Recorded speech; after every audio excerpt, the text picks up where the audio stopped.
Ancien des jours, toi qui es assis au-dessus du cercle de la terre, toi qui tiens le monde entier dans tes mains, c'est à tes pieds que nous nous sommes rassemblés ce matin. Nous sommes rassemblés pour élever à toi des louanges et des actions de grâce. Et nous avons l'assurance que tes oreilles sont ouvertes. Tu les as reçues favorablement. Que ton nom soit exalté pour ta divine présence en ce lieu. Merci pour le mouvement du Saint-Esprit. Reçois l'adoration et la louange, parce que l'heure est venue, Seigneur Dieu, où toi tu enverras ta parole à ton peuple pour les guérir de toutes les maladies et les sortir de toutes les fosses dans lesquelles l'ennemi les avait engouffrés. Dieu Tout-Puissant, je veux te magnifier ce matin parce que je sais une chose. Lorsque ta parole sort, elle ne retourne jamais à toi sans effet, mais elle accomplit à coup sûr ce pourquoi toi tu l'as envoyé. C'est pourquoi je prie que le Saint-Esprit soit le soutien et le promoteur de cette parole ce matin comme il a toujours été, afin qu'elle puisse trouver de la place dans nos cœurs pour produire la foi et la transformation au nom de Jésus-Christ. Dieu Tout-Puissant, je veux te louer parce que j'ai l'assurance que cet homme qui te tient debout devant ton peuple pour lui parler ce matin. Reçois l'adoration et la louange. C'est au nom puissant de Jésus-Christ de Nazareth que nous avons ainsi prié. Amen. Amen. Amen. Veuillez vous asseoir, que le Seigneur vous bénisse. Vous êtes les bienvenus dans la maison du Seigneur. Ce matin, par la grâce de Dieu, comme d'habitude, le Seigneur a encore une parole pour nous. Une parole pas le monde. Une parole importante, une parole qui nous fera du bien, une parole qui fera voir la gloire de Dieu dans nos vies, une parole qui apportera beaucoup de changements dans nos vies, une parole qui nous donnera une nouvelle vision de la vie. Alléluia. Je vais nous lire un texte dans Job au chapitre 1. Job chapitre 1. Je vais prendre du verset 1 au verset 3. Job chapitre 1, du verset 1 au verset 3. Je lis la parole de Dieu au nom de Jésus-Christ. Il y avait dans le pays un homme qui s'appelait Job. Et cet homme était intègre et droit. Il craignait Dieu et se détournait du mal. Il lui naquit 7 fils et 3 filles. Il possédait 7000 brebis, 3000 chameaux, 500 paires de bœufs, 500 ânesses et un très grand nombre de serviteurs. Et cet homme était le plus considérable de tous les fils de l'Orient. Alléluia. Amen. Verset 13.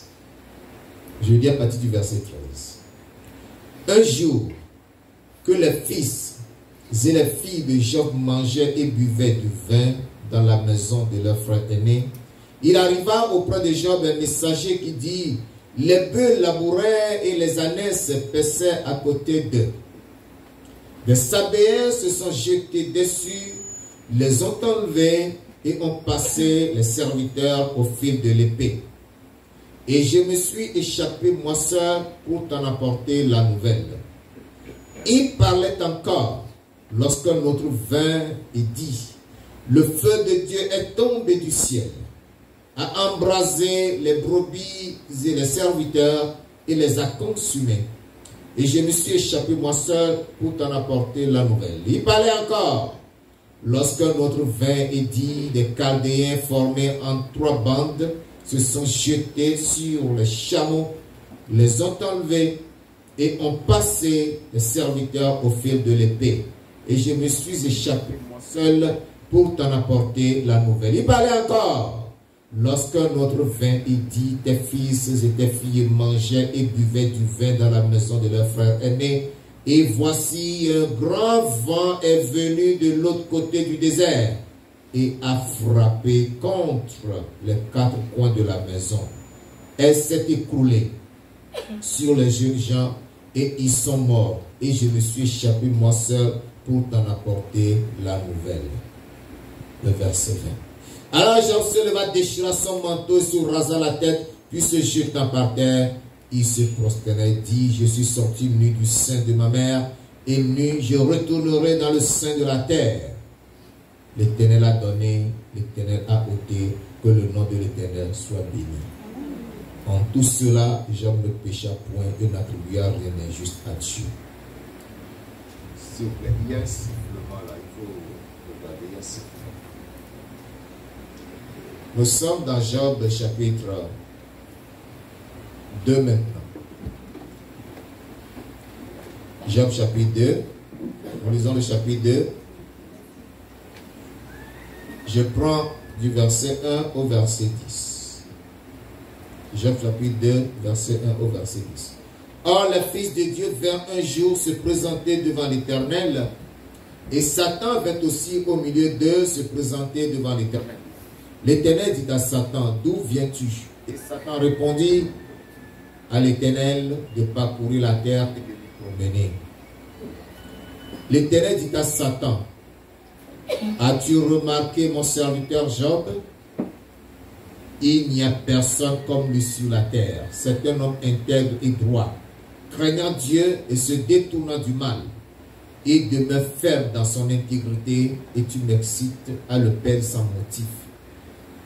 Et Satan répondit à l'Éternel, peau pour peau, tout ce que possède un homme, il le donne pour sa vie. Mais il tenta, mais touche à ses os et à sa chair, et je suis sûr qu'il te maudira en face. L'Éternel dit à Satan, voici, je te le livre seulement, épargne sa vie. Et Satan se retira de devant la face de l'Éternel. Puis il frappa Job d'un muscle malin, depuis la plante du pied jusqu'au sommet de la tête. Et Job prit un tesson pour se gratter et s'assit sur la cendre. Sa femme lui dit, tu demeures ferme dans ton intégrité, maudit Dieu et meurs. Mais Job lui répondit, tu parles comme une femme insensée. Quoi? Nous recevons de Dieu le bien, et nous ne recevions pas aussi le mal. En tout cela, Job ne pécha point par ses lèvres. Amen. Amen. Vous êtes fatigué d'ouvrir la Bible avec moi? Ok. Soyez bénis. Amen. Job chapitre 42. Si vous n'êtes pas fatigué, allons dans Job chapitre 42. C'est le dernier chapitre du livre de Job. Je prends du verset 10 au verset 17. L'Éternel rétablit Job dans son premier état. Quand Job eut prié pour ses amis, et l'Éternel lui accorda le double de ce qu'il avait possédé. Les frères, les sœurs et les anciens amis de Job vinrent tous le visiter et ils mangèrent avec lui dans sa maison. Ils le plaignirent et le consolèrent de tous les malheurs que l'Éternel avait fait venir sur lui. Et chacun lui donna un késita et un anneau d'or. Pendant ces dernières années, Job reçut de l'Éternel plus de bénédictions qu'il n'en avait reçu dans les premières. Il posséda 14 000 brebis, 6 000 chameaux, 1000 paires de bœufs et 1000 ânesses. Il eut 7 fils et 3 filles. Il donna à la première le nom de Jemima, à la seconde celui de Kétia et à la troisième celui de Kérénapuk. Il n'y avait dans tout le pays d'aussi belles femmes que les filles de Job. Leur père leur accorda une part d'héritage parmi leurs frères. Job vécut après cela 140 ans. Et il vit ses fils et ses filles, et vit ses fils et les fils de ses fils jusqu'à la 4e génération. Verset 17, et Job mourut âgé et rassasié de jours. Amen. Amen. Alléluia. Amen. Alléluia. Amen. Luc chapitre 16. Luc chapitre 16, à partir du verset 19 jusqu'au verset 30. Luc chapitre 16, du verset 19 au verset 30. 30.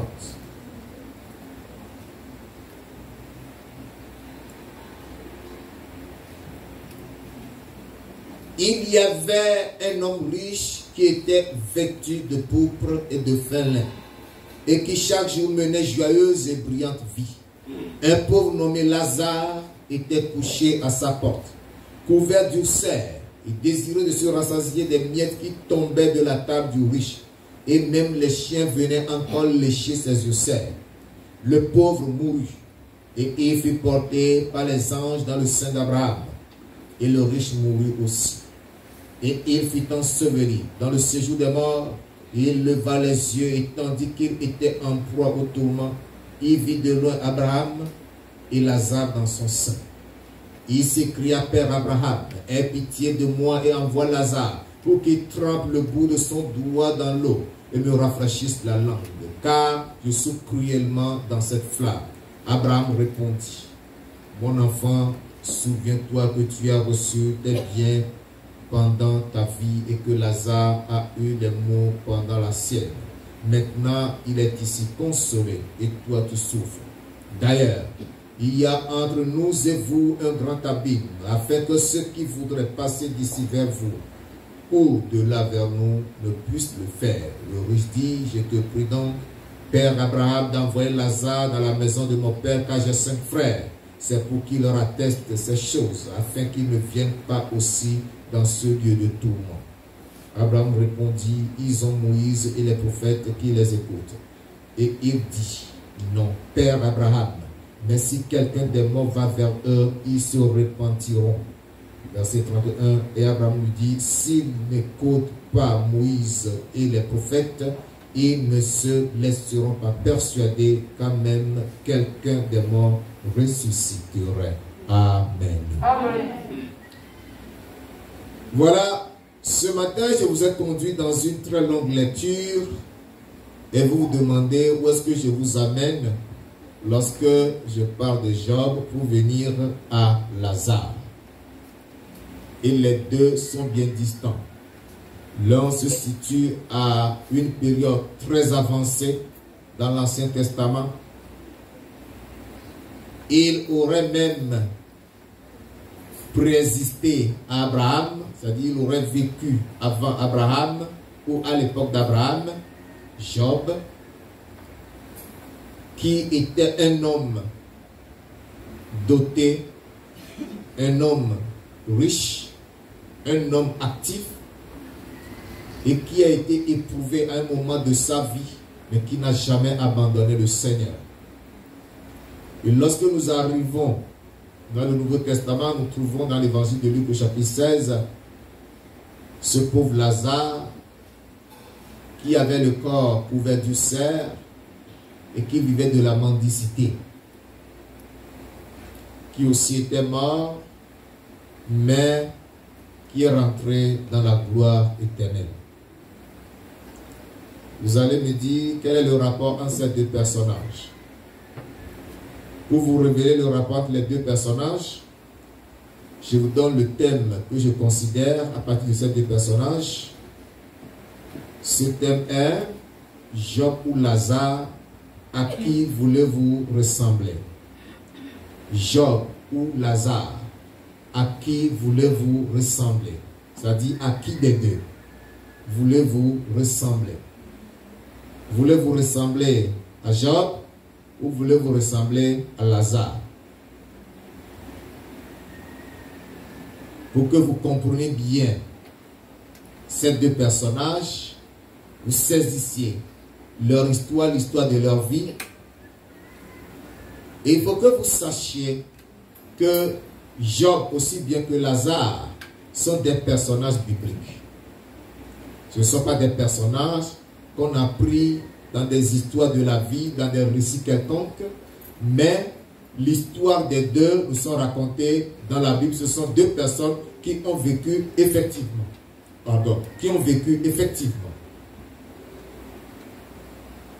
Et l'histoire de Lazare nous a été rapportée par Jésus-Christ lui-même, pendant que l'histoire de Job nous a été rapportée par un auteur anonyme. Parce que nous ne connaissons pas le nom de celui qui a rapporté l'histoire de Job. Le livre a été intitulé Livre de Job. Ce n'est pas non plus un livre éponyme. C'est-à-dire ce livre n'a pas été écrit par Job lui-même. Non, c'est quelqu'un qui a rapporté son histoire. Mais qui est cette personne, on ne la connaît pas.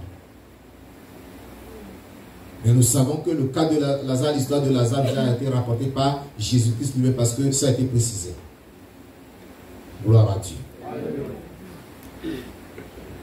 Donc, ces deux personnes ont vécu à des périodes différentes. Et lorsque nous nous penchons sur leur histoire, nous allons comprendre que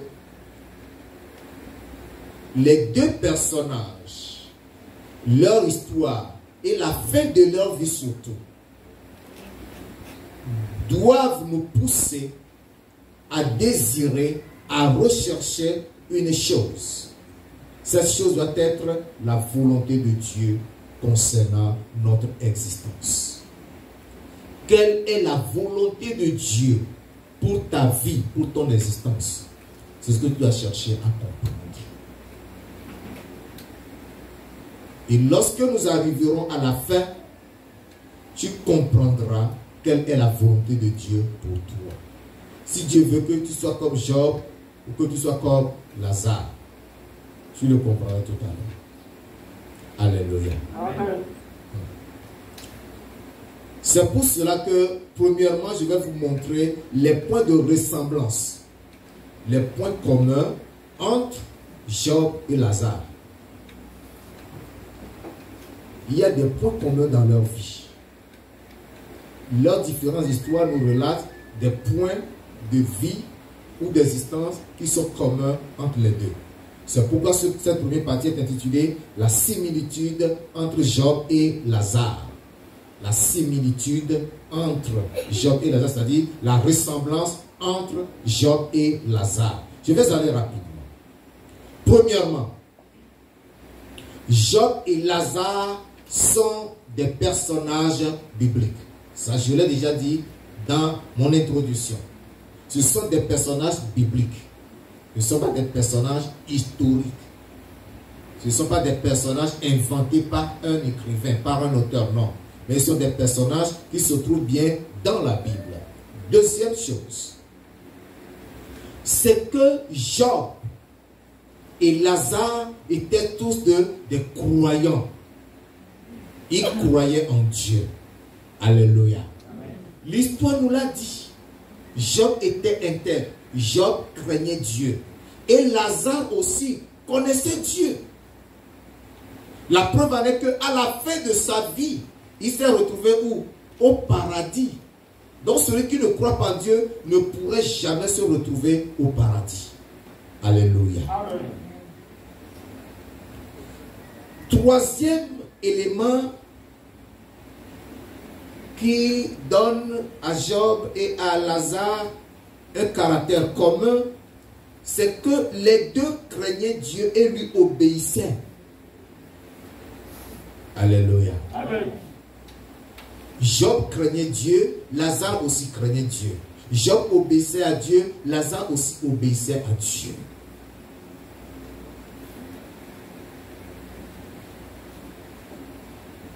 Le cinquième élément,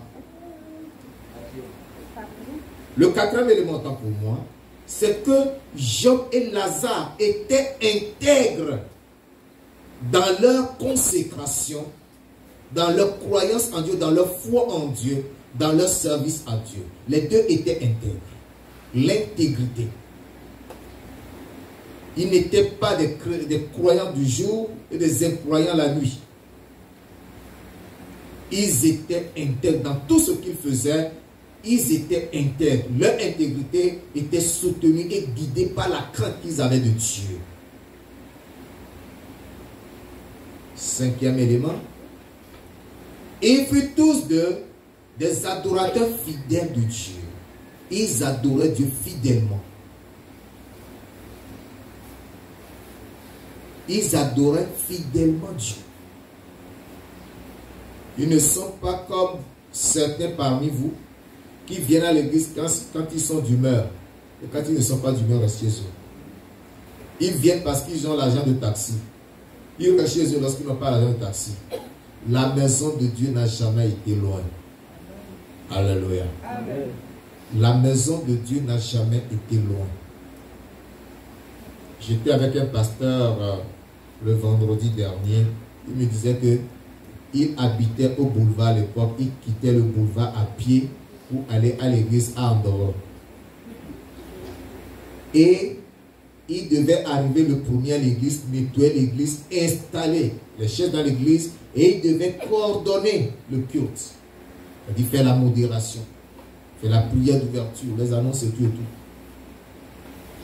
Il n'était qu'un nouveau converti. Il allait à pied parce qu'il n'avait même pas l'argent de taxi. Boulevard jusqu'à Andorre. Ouais. Mais aujourd'hui, les croyants que vous êtes si paresseux que lorsqu'il n'y a pas 100 francs pour prendre le plan d'eau, une distance de 100 francs seulement, on reste. Moi-même, je parcourais des dizaines de kilomètres à pied pour aller à l'église. On ne se lassait pas. On était à l'heure. Alléluia. Amen. La fidélité. Fidélité à toutes choses. 6e élément. Tous les deux, Job et Lazare, étaient atteints d'ulcère cutané. Ils ont eu la même maladie. Lorsque Job était éprouvé, son corps était couvert d'ulcère, de la plante des pieds jusqu'à la tête. Et Lazare aussi avait souffert le même mal, les ulcères, partout sur le corps. La Bible nous dit que lorsqu'il était sous la table du pauvre et du riche, attendant de manger les miettes qui tombaient, les chiens du riche venaient faire quoi? Lécher ses plaies. Donc son corps était couvert d'ulcères. Job aussi était atteint d'ulcères. 7e élément, ils étaient tous de humbles. C'était des gens très humbles de caractère. Job était un homme humble. Malgré sa richesse, malgré sa grandeur, malgré tout ce qu'il possédait, il était un homme très humble. Lazare aussi était un homme très humble.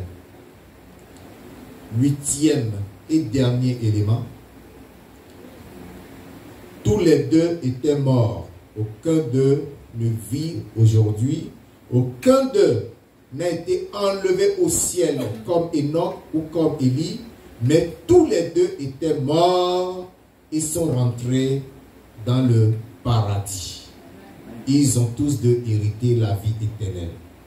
Grâce à leur foi, grâce à leur fidélité, grâce à leur crainte de Dieu, grâce à leur intégrité.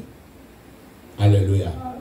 Voilà les points qui sont communs à ces deux personnages bibliques dont je veux vous parler ce matin. Maintenant, quels sont les points de différence entre eux? Les points de différence entre Job et Lazare. C'est ça la deuxième partie de mon message. Le point de différence, c'est que les deux ont vécu à des époques différentes. Comme je le disais déjà, l'un dans l'Ancien Testament et l'autre dans le Nouveau Testament. Les deux n'ont pas vécu à la même période. Ça, c'est le premier point de différence.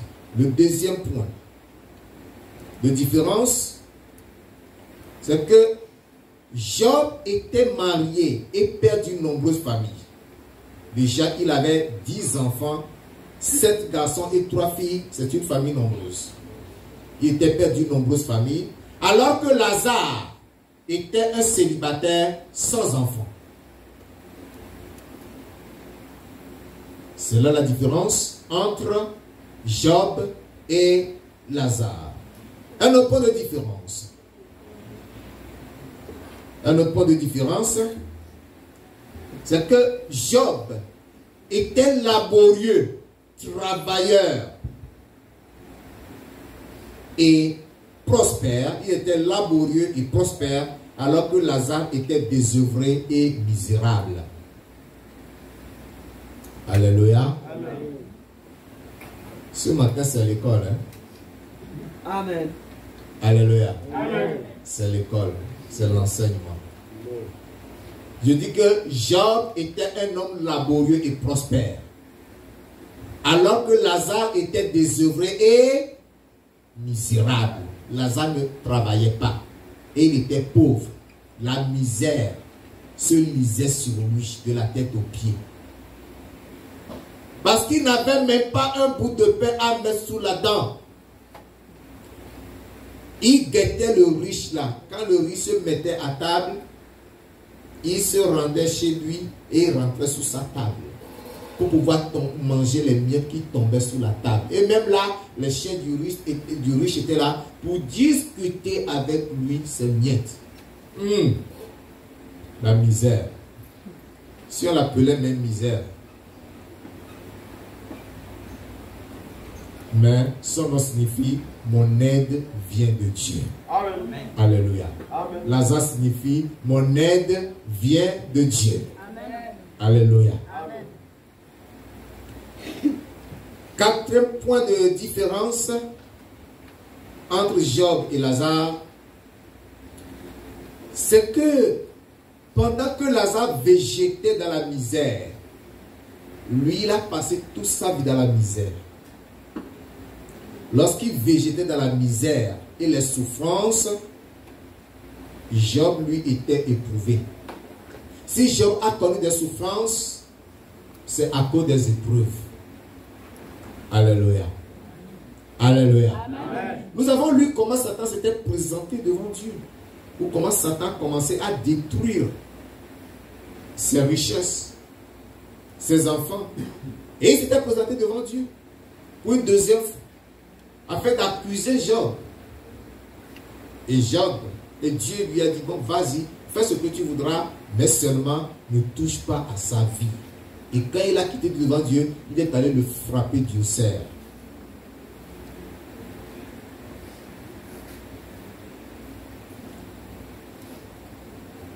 Donc voilà les 4 points de différence entre Job et Lazare. Au regard de la vie et de la fin de vie de Job et de Lazare, nous devons chercher à connaître la volonté de Dieu pour notre existence. Je le répète encore, cela est très important. Alors, quelle est cette volonté de Dieu pour notre existence?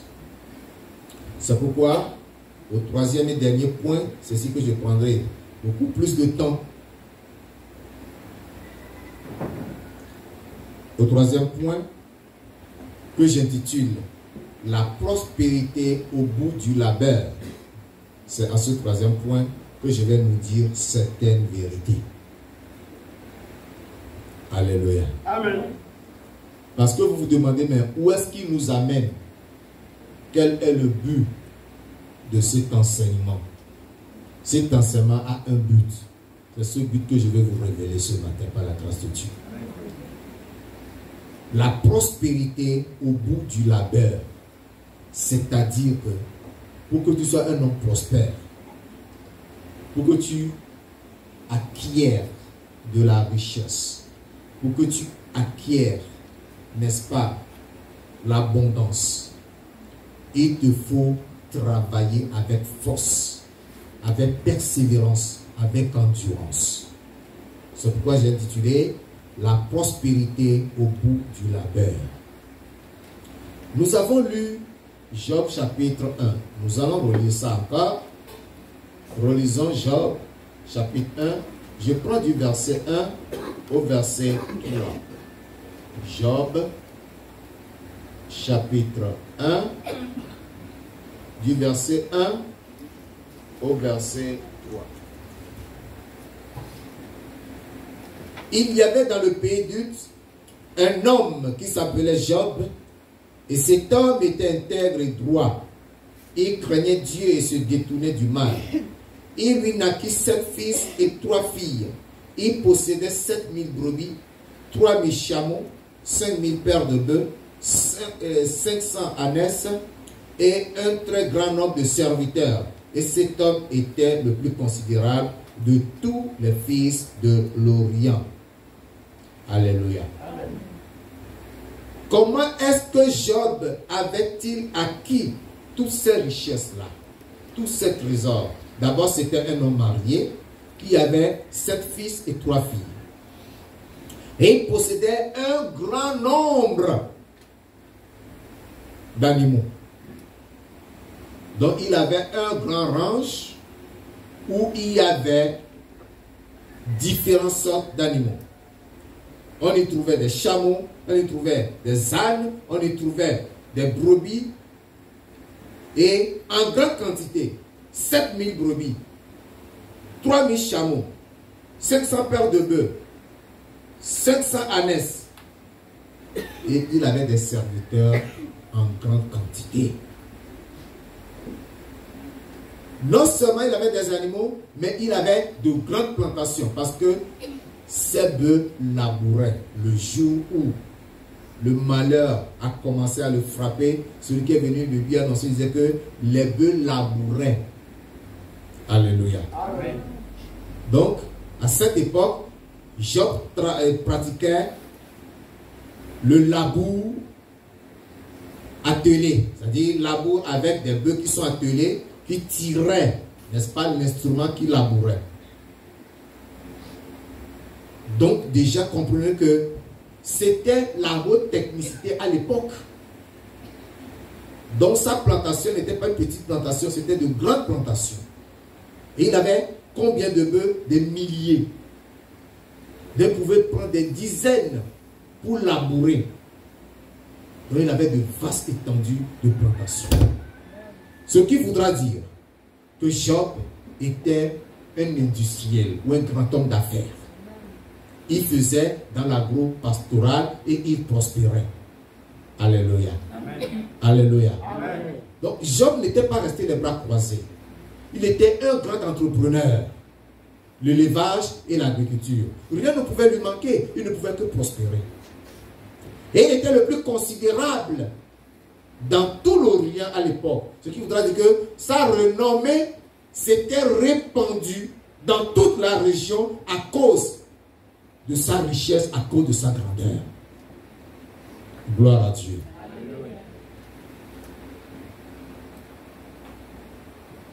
On pouvait l'appeler à l'époque le Bill Gates de cette époque. Ou le quoi? Ce n'est plus Bill Gates. Qui a ravi la place là, Bill Gates? Vous ne connaissez plus. Si ce n'est pas Soros, ça doit être le Sud-Africain là qui a... Il s'appelle comment? Elon Musk, oui. Je pense que c'est lui. Je pense que c'est lui qui lui a ravi la vedette.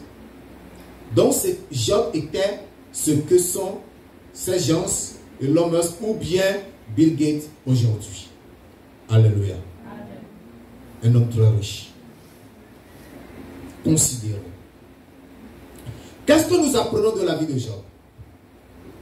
Nous apprenons dans la vie de Job que le chrétien est appelé à travailler. Alléluia. Amen. Il croyait en Dieu. Et il travaillait. Et il était prospère. Vous allez me demander quel travail le chrétien peut faire. Nous voici en ville. Est-ce que nous pouvons faire l'agriculture en ville? Tu veux faire l'agriculture? Va au village. Alléluia. Est-ce que tu es obligé de rester en ville? Ce qui est remarquable aujourd'hui et dérangeant, c'est que tout le monde se rue vers la ville. On abandonne la campagne aux vieillards. Il y a la famille. Ils viennent en ville où il n'y a même pas de travail. Ils vont se livrer au vol, à la prostitution, à la délinquance. Alléluia. Amen.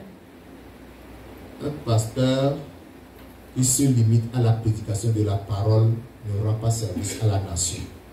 Amen. Alléluia. Amen. Un pasteur est un éducateur. Alléluia. Amen.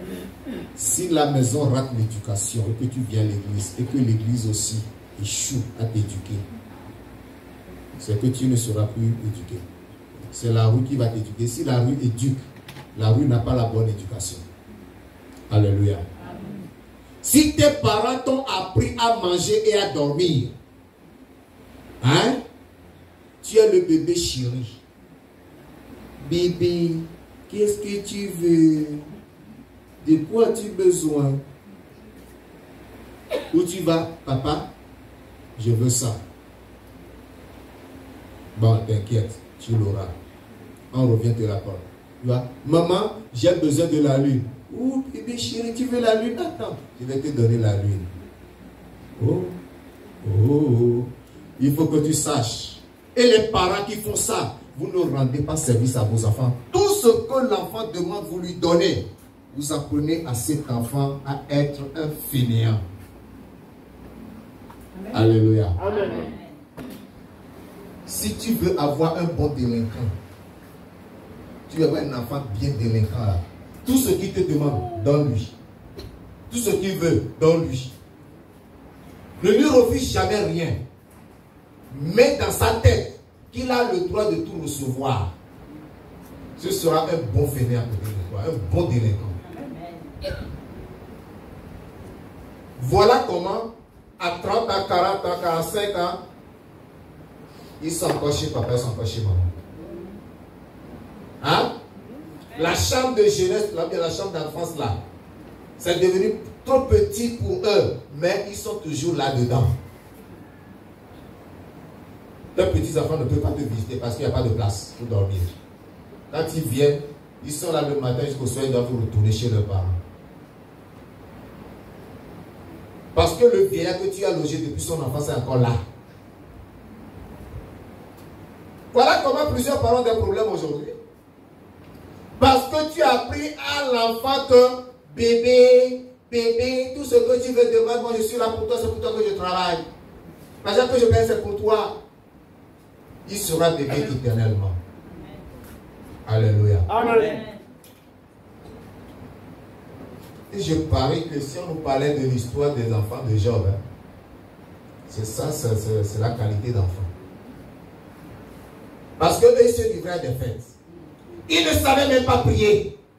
Parce qu'après le fête, c'est leur père qui allait prier pour eux, pour le pardon de leurs péchés. Si éventuellement, dans leur fête, ils ont péché contre Dieu. Vous voyez ça? Les enfants de Job ne savaient même pas prier.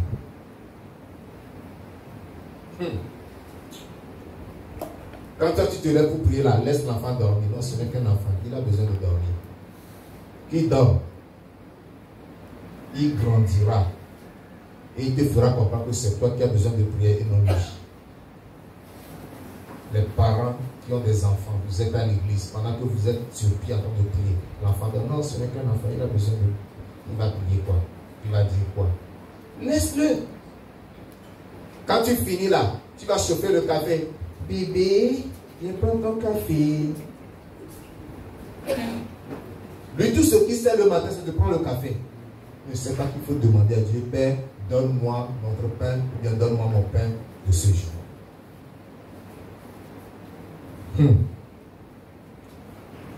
Je suis en train de parler du travail.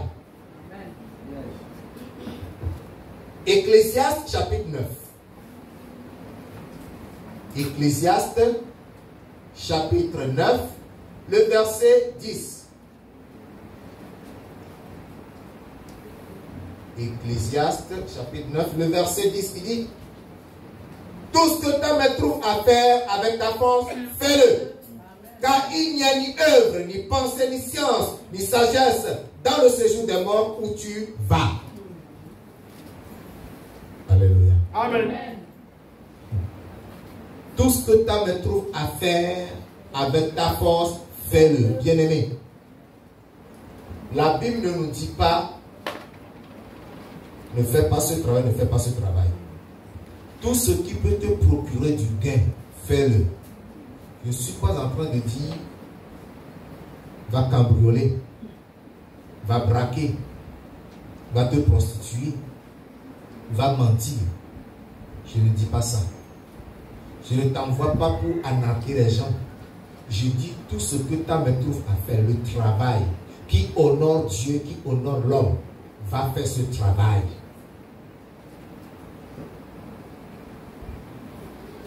il y a des travaux qui sont très salissants.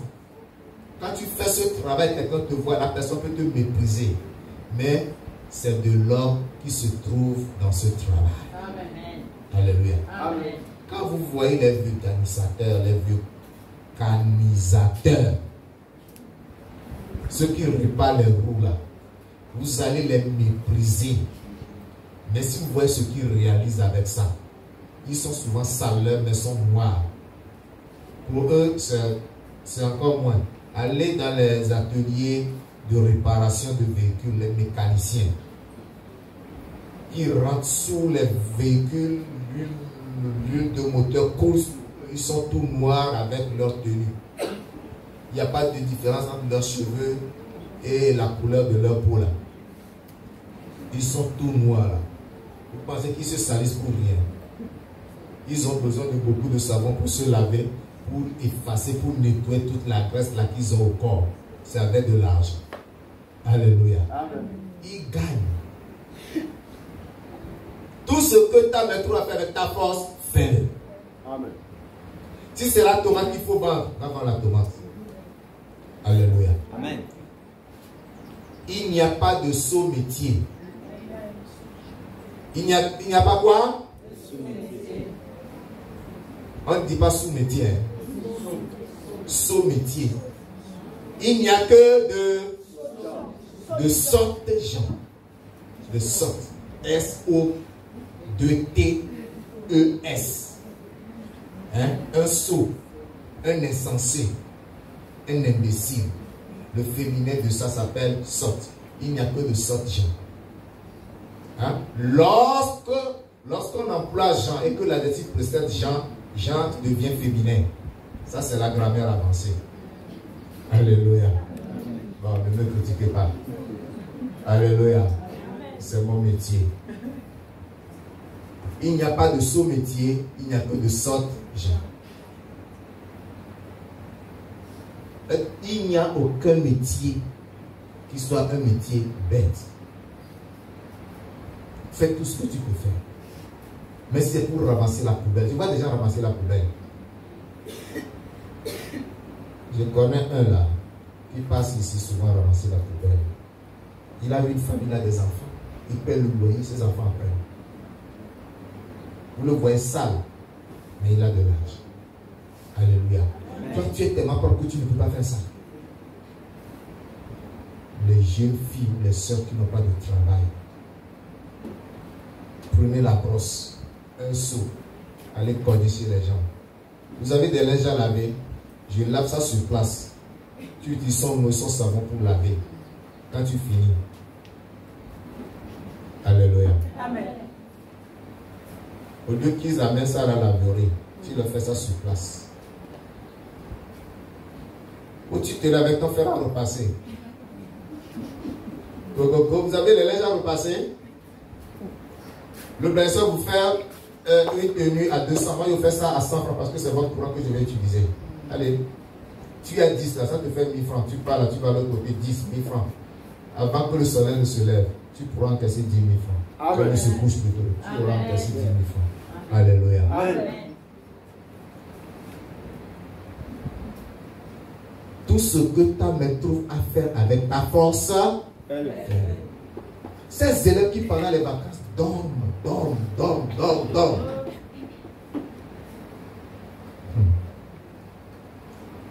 Élève au secondaire, vacances, ouais.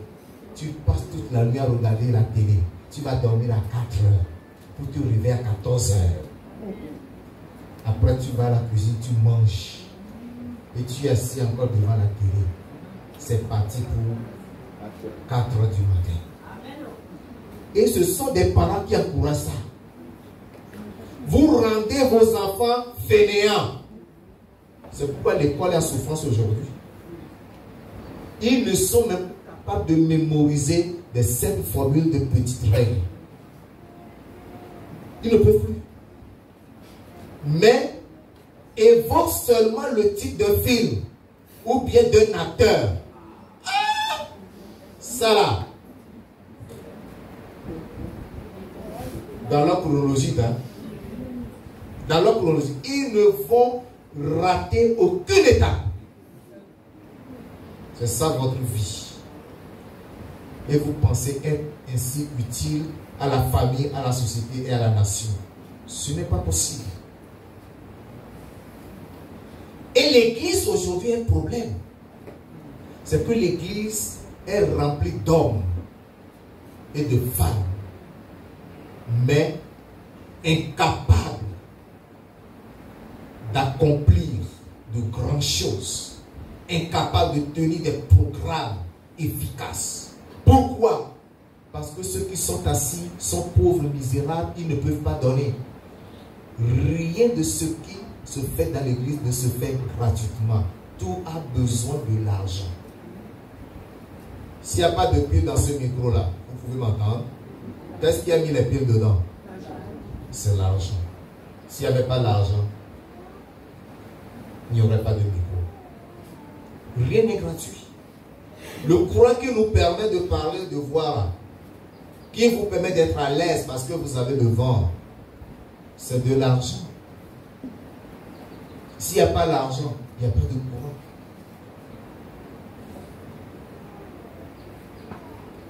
Nous devons sortir de la paresse. Nous devons sortir de la négligence. Nous devons sortir, n'est-ce pas, de croiser les bras. Tu dois trouver quelque chose à faire. Tu dois travailler. La Bible dit, tout ce que ta main trouve à faire avec ta force, fais-le. Il faut que chacun travaille honnêtement. Éphésiens chapitre 4, le verset 28. Éphésiens 4.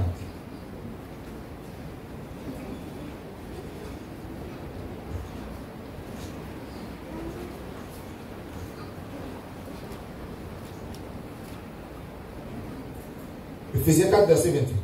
Que celui qui dérobait ne dérobe plus, mais plutôt qui travaille en faisant de ses mains ce qui est bien pour avoir de quoi donner à celui qui est dans le besoin. Amen.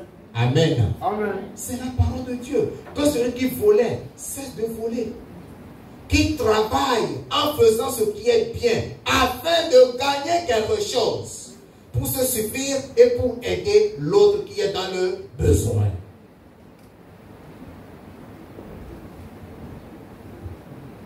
Les chrétiens aujourd'hui, après le culte, ils vont s'asseoir. Voilà, tu penses qu'ils viennent pour demander conseil ou bien prière. Pasteur, je n'ai plus de taxi pour rentrer. Lui, il trouve ça où? Il trouve ça où? Pour donner. C'est parce qu'il travaille. Et vous allez remarquer que ces pasteurs qui dépendent de l'église là, ils ont la langue mielleuse. Alléluia. Ils savent comment parler pour que ces pauvres là donnent.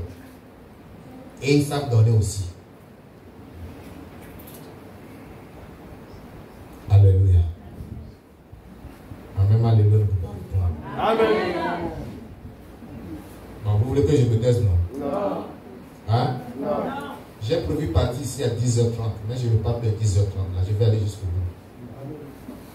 Alléluia. Amen. Alléluia. Amen. Ce que je suis en train de dire, c'est que tant que tu as la santé, tant que tu as la force, bien-aimé, réfléchis. Qu'est-ce que je peux faire? Nous sommes dans une vie. Alléluia. Amen. Qu'est-ce que je peux faire? Quelle capacité, quelle est ma capacité financière ou bien quel est le capital que je dois investir? Mon frère, ma soeur, tu n'as pas besoin de 100 000 ni d'1 million pour faire une affaire. Alléluia. Amen. Tu n'as pas besoin de ça. Dans Libreville, là, tu peux commencer une affaire avec 5 000 francs. Oui. Tu peux commencer une affaire avec 5 000 francs. Et quelques temps après, tu vas commencer à compter des centaines de mille. Et je peux vous dire que tu peux commencer même avec 0 francs. Oui, c'est possible. C'est possible. C'est que vous ne cherchez pas. Cherchez, vous allez trouver. Tu peux aller les mains vides et débuter. À la fin de la journée, tu vas rentrer avec 10 000 francs en poche. Alléluia. Amen. Seuls et ceux qui ne font rien là, réfléchissez. Mais ceux qui veulent toujours être employés par les autres ménagères, tu travailles 7 jours sur 7, surtout logé, nourri là. Vous ne voyez pas que c'est de l'esclavage. On vous exploite, à la fin vous donne combien? Celui qui en a trop, à 150 000 francs. Tu es malade, tu as mal partout. À 35 ans, tu as l'air d'une fille de 50 ans. Il y a de quoi faire qui paye mieux que ça. Et tu peux le faire toi-même. Et quand tu as les 150 000, les 120 000, les 100 000 là, tu as l'argent. Et tu projettes toujours, je vais continuer. Tu ne réfléchis pas à faire autre chose. Je suis en train de dire que lorsque nous voyons le cas de Job, Job faisait l'élevage. Est-ce qu'il s'était arrêté là? Non. Il a ajouté à l'élevage quoi? L'agriculture. C'est pour te dire que tu peux avoir le d'un métier. Même toi qui as un bon salaire là où tu travailles là, pense à avoir un deuxième boulot. Crée-toi un travail qui te rapporte encore. Alléluia. Amen. Parce que les économistes nous ont fait comprendre, et l'expérience l'a confirmé, que lorsqu'il y a une seule entrée là, on est toujours fauché. Il faut diversifier. Il faut diversifier. Il faut avoir plusieurs entrées. Au moins 2. Là, si ça bloque à côté, l'autre là est ouvert. Et toi, qui est dans le commerce ou dans la revente là, ne te focalise pas sur les mêmes articles que tu vends.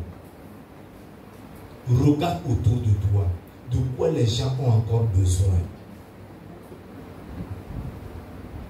Tu vends la tomate, lundi tomate, mardi tomate, mercredi tomate. Ceux qui viennent acheter la tomate, tu ne veux pas qu'ils achètent le piment. Pourquoi tu n'achètes pas le piment à ta tomate? Pourquoi tu n'ajoutes pas les autres légumes à ta tomate? Pourquoi tu ne mets pas le poisson à côté? Pour que quand quelqu'un vient chez toi, la cuisine est déjà prête. La diversification. Il faut être habile. Il faut être habile. Et le travail est obligatoire. Vous savez, Dieu peut vous condamner si vous avez été fainéant dans votre vie. C'est-à-dire que vous êtes là sans rien faire, dire que non, moi je n'ai jamais eu du travail, je suis chômeur, j'ai fini mes études, personne ne m'a embauché, j'ai déposé les CV partout, les demandes partout, aucune entreprise ne m'a engagé, même l'État ne m'a pas engagé, alors je suis chômeur. Et à la fin du mois, dès que le verset carré, allô tonton, est-ce que tu peux m'avoir 20 000 là? Allô tanti, est-ce que tu peux m'avoir 10 000 là? Et ils te donnent. Comme ils te connaissent, ils te programment. Dès que tu appelles, dis viens, ou bien ils te font un tel monnaie. Tu vas chez papa, maman. Ok, c'est bien. Tout cela te rend service. Mais il faut que tu saches que celui qui te donne du poisson ne t'aide pas. Mais celui qui t'apprend à pêcher, c'est celui-là qui t'aide. Amen. Alléluia. Amen. Lorsque la personne te dit, bon, maintenant, écoute, je vais te donner les 10 000, les 20 000 là. Hein? Aujourd'hui là, c'est 100 000, on va te débrouiller. Tu dis, ah l'homme là, il m'envoie travailler, je vais faire par les 100 000. Quand il peut dire, tout est cher, 100 000, qu'est-ce que ça peut servir? Et tu vas bourrer les 100 000 là. Toi-même, tu te coinces, tu n'auras plus le courage d'aller lui demander. Tu vas attendre des mois après. Tu vas me dire, tonton, j'ai des difficultés. Je dis, mais et ton business là, je t'ai donné 100 000 non? Ça n'a pas marché ou ça a échoué. Tu penses qu'il ne t'aime pas à cause de ça, il t'a donné 100 000 francs pour faire quelque chose. c'est celui qui t'aime au contraire. Alléluia. Amen. Parce que quand toi-même tu es capable de jeter ton filet et de prendre du poisson là, tu assures ton autonomie. Alléluia. Amen. Tu deviens indépendant et tu évolues. Tu fais ce que tu voudras. Mes frères, la Bible dit dans 2 Thessaloniciens chapitre 3 verset 10. Ouvrez ça. 2 Thessaloniciens chapitre 3 verset 10. Qui a déjà trouvé? 2 Thessaloniciens chapitre 3 verset 10. Qui a trouvé? Personne. Ok, je vais vous le lire. Dis. Car lorsque nous étions chez vous, nous vous disions expressément, si quelqu'un ne veut pas travailler, qu'il ne mange pas non plus. Alléluia. Amen. La Bible dit quoi? C'est la dernière partie qui m'intéresse. Celui qui ne veut pas travailler ne mange pas. Si quelqu'un ne veut pas travailler, il ne mange pas non plus. La Bible est logique. Dieu a dit, tu mangeras ton pain à la sueur de ton front. C'est pas ce que Dieu a dit. Dès qu'il a créé l'homme, il a dit, tu dois faire ça avant de manger. Hein? Maintenant, tu ne veux pas faire ça et tu veux manger. Ce n'est pas logique. L'apôtre Paul dit, le Saint-Esprit te dit, que celui qui ne veut pas travailler ne mange pas. Va te demander à Papa Georges une aiguille et du fil. Tu coupes ta bouche. C'est la bouche qui mange, non? On va dire c'est la bouche, non? Va coudre la bouche. Celui qui ne veut pas travailler ne mange pas. Ne mange pas. La Bible est claire. Ce matin, il faut que vous sachiez que vous devez travailler. Amen. Pensez à investir dans quelque chose. Aussi petit soit-il, quelques mois plus tard, vous allez commencer à moissonner. Si tu travailles dans un bureau, maman, tu fais du lait que tu mets dans le sac. Pendant la pause, tu vas avoir tes collègues. Oh, j'ai du lait. D'abord, tu fais une séduction. Tu fais un bon lait que tu vas aller le partager. Dis non, je vous ai apporté du lait aujourd'hui. Goûtez voir. Après, ils vont applaudir. Ok, c'est mon petit commerce. Tu as déjà ouvert la porte. Le lendemain, quand tu viens là, ce n'est plus cadeau. C'est 100 francs maintenant. Tu as 20 dedans. Tu as 2000 francs de taxi est assuré. Vrai ou faux? Le lendemain, tu retournes. Tu fais 5 jours au bureau. Chaque jour, tu as 2000. 5 jours avec combien? 10 000 francs. Tu prends ça, 1 kilo de lait, je ne sais pas, 1000 francs, je ne sais pas trop. Hein? 500. 1500. Ok. Là, c'est 1 kilo.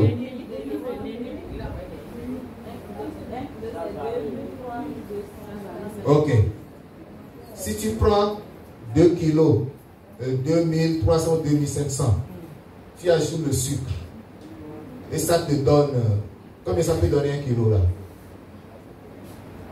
Ça peut. Hein? Vous voyez, vous connaissez le prix du lait, mais vous n'avez jamais fait l'expérience. Si ça peut te donner 5000, même c'est beaucoup.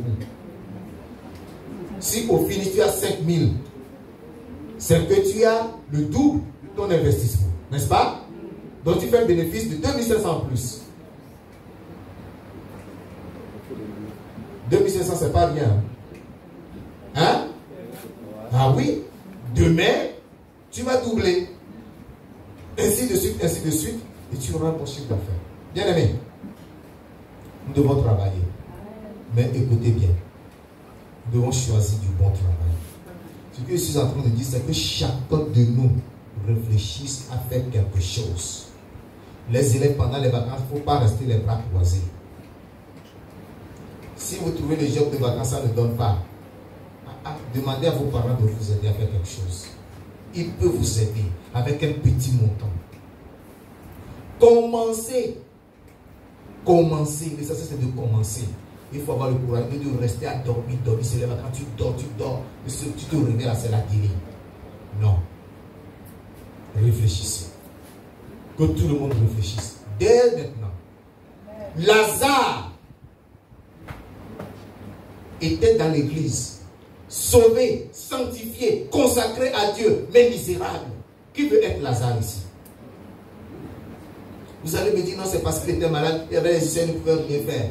S'il travaillait, il aurait eu de l'argent pour se faire soigner.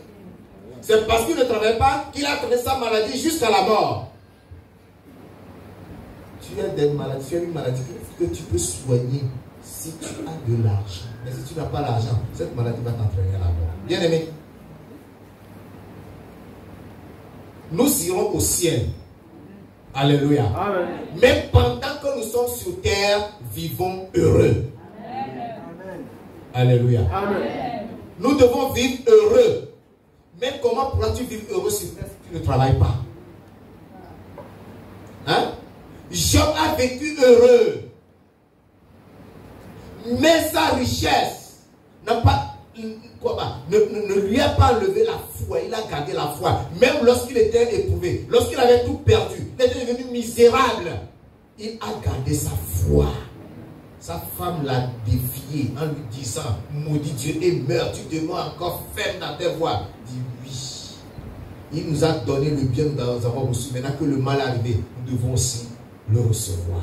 Il a gardé sa foi. Et c'est ainsi que Job a été restauré. Et à sa restauration, il a eu le double de toutes les richesses qu'il avait. Alléluia. Amen. Et il a eu les plus belles filles de l'Orient. Alléluia. Amen. Dimiman, Kétia, Kérenapour.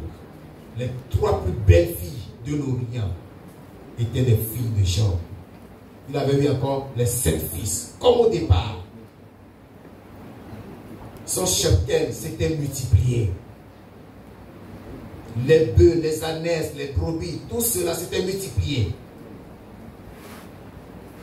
Et il a encore vécu longtemps. Mais Lazare, qui aussi aimait Dieu, cherchait à manger. Plusieurs chrétiens aujourd'hui vivent de la mendicité. Bien aimé, tu ne dois pas vivre de la mendicité. Ne sois pas Lazare. Chacun de nous peut être un petit Job. Amen. Amen. Parce que vous me détestez. Oh, quand ça touche là, on déteste. Je veux t'aider, tu ne veux pas. Celui qui mettra en pratique ce que je dis dans un an, il viendra rendre témoignage. Amen. Alléluia. Amen. Si je ne vous dis pas ça, qui vous le dira? Amen. Qui vous le dira? Le temps me manque. Parce qu'il y en a qui confondent capital et bénéfice. Le temps me manque pour en parler. J'ai beaucoup de choses à faire aujourd'hui. Je vais conclure rapidement en nous lisant dans 1 Thessaloniciens au chapitre 4. 1 Thessaloniciens chapitre 4 du verset 3 au verset 6.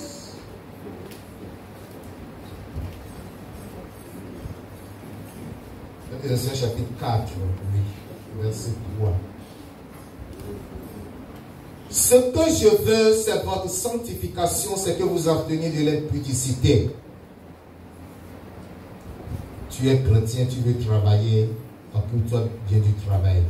Ne te livre pas à l'impudicité, mais garde ta sanctification. Amen. C'est que chacun de vous sache posséder son corps dans la sainteté et l'honnêteté, sans vous livrer à une convoitise passionnée, comme font les païens qui ne connaissent pas Dieu. C'est que personne, voici le verset important, c'est que personne n'use envers son frère de fraude et de cupidité dans les affaires, parce que le Seigneur tire vengeance de toutes ces choses, comme nous l'avons déjà dit et attesté. Alléluia. Amen. Lorsque tu veux entreprendre quelque chose et que tu n'as pas de moyens, tu peux t'associer avec un frère, avec une sœur.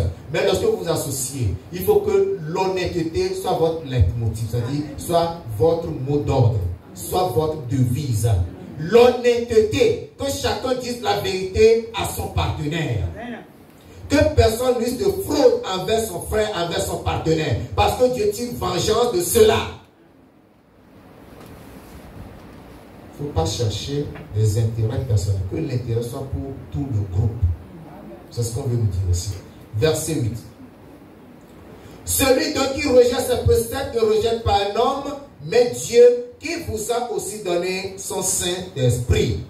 Alléluia. Amen. Alléluia. Amen. Quel que soit le travail que tu fais, quelles que soient les affaires que tu fais, quel que soit ce que tu veux entreprendre, bien-aimé, sois honnête. Tu es partenaire, sois honnête avec ce partenaire. Tu es employé, sois honnête à l'égard de ton patron. Et Dieu te bénira. Amen. Alléluia. Amen. Ces ménagères qui volent le riz, le poisson, le poulet, la viande de leur mère, de leur patron, de leur patronne, arrêtez. Ce n'est pas toi. Si tu as fait demande, ne prends pas derrière la patronne. Ne va pas te servir dans le congélateur ni dans la cambuse. Vous rentrez le week-end, vos sacs.